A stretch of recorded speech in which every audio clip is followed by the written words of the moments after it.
नीलेश,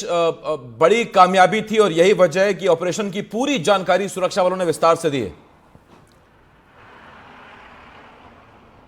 बिल्कुल, ऑपरेशन बड़ा था, बहुत ही मुश्किल हालात वाले ऑपरेशन था, क्योंकि जिस पहाड़ी पर हम पहले भी इस पर चर्चा कर रहे थे आसिफ, जब लगातार कवरेज चल रही थी ऑपरेशन की, जब से लॉन्च किया गया था तब से ही ग्राउंड पे भी हमने पहुंचने की कोशिश की, हमारी टीम ने पहुंचने की कोशिश की, लेकिन सुरक्षागत कारणों से हम ग्राउंड जहाँ पर ग्राउंड जीरो तक नहीं जा पाए, और आज भी वहाँ पहुँचना थोड़ा मुश्किल ही है। तो ऐसे में जब लगातार बात आ रही थी तो यही था कि वो जो इलाका है वो काफ़ी संवेदनशील है, और जो पहाड़ी, जैसा कि प्रेस ब्रीफिंग में भी अधिकारी बता रहे थे कि काफ़ी मुश्किलात हालात में जो है वो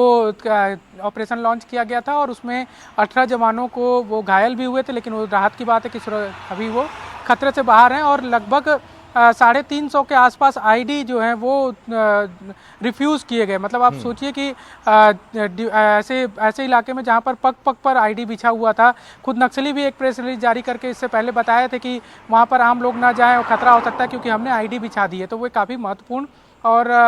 बड़ा ऑपरेशन, सबसे लंबा चलने वाला ऑपरेशन, और उसकी जो कामयाबी फिलहाल भले ही 31 माओवादियों के 100 के रूप में जो दावा किया जा रहा है कि 31 माओवादी मारे गए हैं, वो संख्या अभी, जब कि हम पिछले दिनों से लगातार देख रहे थे बस्तर में कभी 36 माओवादी मारे जा रहे हैं, कभी 21, कभी 25, ऐसे में थोड़ी कम लग सकती है कि 21 दिन के ऑपरेशन के बाद 31 माओवादी, वो भी उसमें जो नाम अभी तक सामने आए हैं, पहचान आई है, उसमें बहुत बड़ा कैडर कोई अभी तक सामने नहीं आया है। हालांकि कुल मिलाकर करीब 1.25 करोड़ के आसपास के इनामी जरूर बताए जा रहे हैं, लेकिन जिस तरह से चर्चा चल रही थी हिड़मा की, देवा की,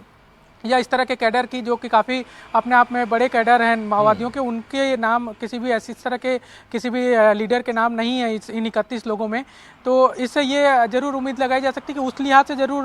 कि एक बड़ा ऑपरेशन लॉन्च किया गया था, लेकिन उतनी बड़ी सफलता फिलहाल भले मत नजर आए। लेकिन जिसकी बात अधिकारी कर रहे हैं कि लगातार उन इलाकों में अब फोर्स की मौजूदगी होती जा रही है, जो कि माओवादियों का कोर इलाका था, और उसके बाद जो एक टीम माओवादियों की एक बड़ी संख्या में एक साथ मूव करती थी, एक बड़ी संख्या में एक जगह मौजूद होती थी, वो अब टुकड़ों में बढ़ गई है। तो इससे ये भी होगा कि बड़े हमले जो माओवादी करते थे, रणनीति बना के बड़े टारगेट करते थे, वो करना उनको मुश्किल होगा, और अब जब टुकड़ों टुकड़ों में बिखरने के कारण उनको टारगेट करना भी आसान होगा, उनके साथ लड़ाई लड़नी भी ज़्यादा मुश्किल नहीं होगी सुरक्षा बलों के लिए। इसके लिए फायदेमंद है, और उस इलाकों में जहां पर कभी जाने के बारे में सोचा भी नहीं जा सकता था, उस जगह पर फोर्स आज मौजूद है, तो ये भी एक बड़ी कामयाबी है। जी ऐसे नीलेश, चूंकि शव बरामद किए जा चुके हैं, इस घटना को दिन भी हो गए, तो ऐसे में इस लिस्ट की अपडेट होने की संभावनाएं तो कम है। हाँ, एक ही सूरत में ये अपडेट हो सकती है कि अगर नक्सली उस तरफ से ये दावा करें या बताएं कि कुछ शव वो भी अपने साथ ले गए हैं, तो क्या उस बात की कुछ संभावनाएं, कुछ बात हुई उस प्रेस कॉन्फ्रेंस में?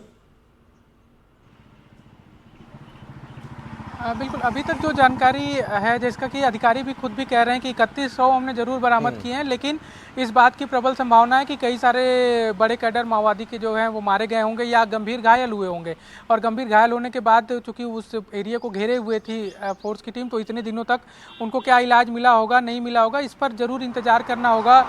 क्योंकि हमने देखा है कि कई बार इस तरह की प्रेस कॉन्फ्रेंस के बाद माओवादियों की ओर से प्रतिक्रिया आती है, उनके ओर से कोई ना कोई पत्र आता है, जिसमें भी वो भी इस बात को लेकर कई बार हमने देखा कि उन्होंने भी पुष्टि की कि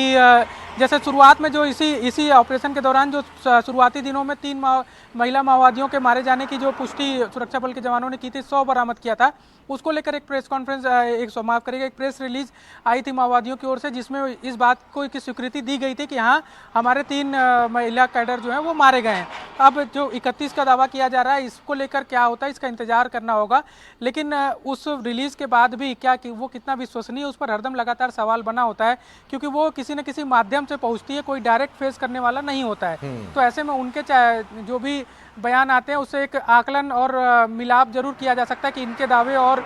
उनके कितनी स्वीकृति है, लेकिन उसको पूरी तरह से पुख्ता भी नहीं माना जा सकता, क्योंकि अगर बड़े कैडर वाकई मारे गए हैं और बड़े कैडर वाकई गंभीर घायल हैं, तो उसको भी वो माने, ये बड़ा मुश्किल है। क्योंकि अभी इस हालात में ये मैसेज बिल्कुल भी माओवादी भी देना नहीं चाहेंगे कि उनके ऊपर इतना बड़ा दबाव है और इनके बड़े बड़े कैडर गंभीर घायल ही हैं, मारे नहीं भी गए हैं तो गंभीर घायल भी हैं। तो इससे क्या होगा कि जो निचले कैडर के लोग हैं, उनके मनोबल पर असर पड़ सकता है, तो उनका भी अपना क्या टैक्टिस होगा वो भी देखने वाली बात होगी। लेकिन ये जो दावा सुरक्षा बल के जवानों ने किया है, सुरक्षा बल की टीम ने किया आज प्रेस कॉन्फ्रेंस में कि 31 माओवादी मारे गए हैं, इसको लेकर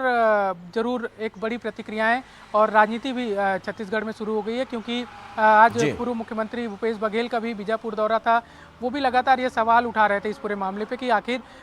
मारा भी गया है तो उनको मरचुरी में क्यों रखा गया था, अभी तक क्यों नहीं बताया गया था, ये मारे गए लोग कब मारे गए थे, इनका शव कब बरामद किया गया था। ये तमाम सवाल हैं जिनके जवाब अभी मिलने बचे हैं। जी जी नीलेश, एक सवाल और है, जो सारे 31 नक्सली हैं, चूंकि अब लिस्ट सामने आ गई है, तो इनमें से कितने छत्तीसगढ़ के और कितने बाहर से?